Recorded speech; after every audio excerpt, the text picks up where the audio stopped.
What we did in the study is we were aiming to compare the comparative thrombogenicity amongst contemporary bioresorbable vascular scaffolds such as the Absorb BVS, the Magmaris bioresorbable scaffold, and a contemporary thin strut drug-eluting stent, the Osiro stent.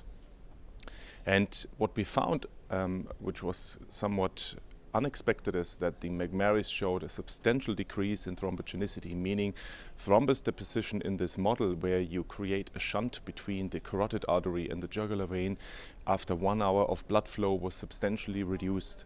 And that was quite striking because it was highly significant. And furthermore, we also found that not only was the reduction seen between Absorb and Magmaris, but also Magmaris showed less thrombogenicity than Osiro, which is a very contemporary thin strut drug-eluting stent. So this was unexpected to us.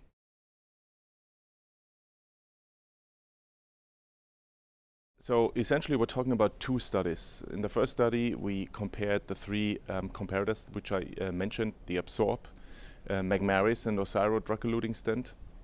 And then because of the findings of the first study, where we saw that obviously Magmaris shows even less thrombogenicity than Osiro, we also were interested in understanding the impact of the backbone material.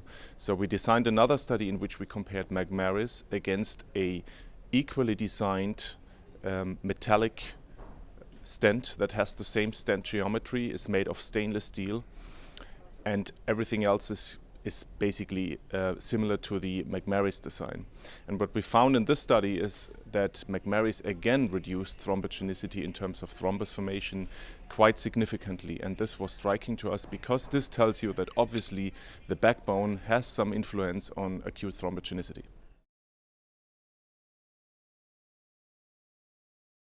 What we're doing in this trial, or the way we assess these stents, is that we measure the area that is full of platelets. You can measure that, quantitate it, and what we found is that you find an additional 50% reduction of platelet adhesion when you look at Magmaris as compared to the stainless steel counterpart.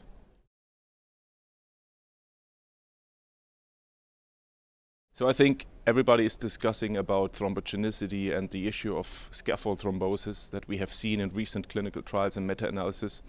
And I think with regards to early scaffold thrombosis, we have an important component here, which is the relative thickness of stent struts and the design of current bioresorbable vascular scaffolds that impact on thrombogenicity. So I expect to see lower thrombogenicity, meaning that turns also into lower acute and subacute scaffold thrombosis rates in Magmaris. And indeed, as to date in the clinical trials, Biosolve 2 and Biosolve 3, we have not seen any signal of scaffold thrombosis.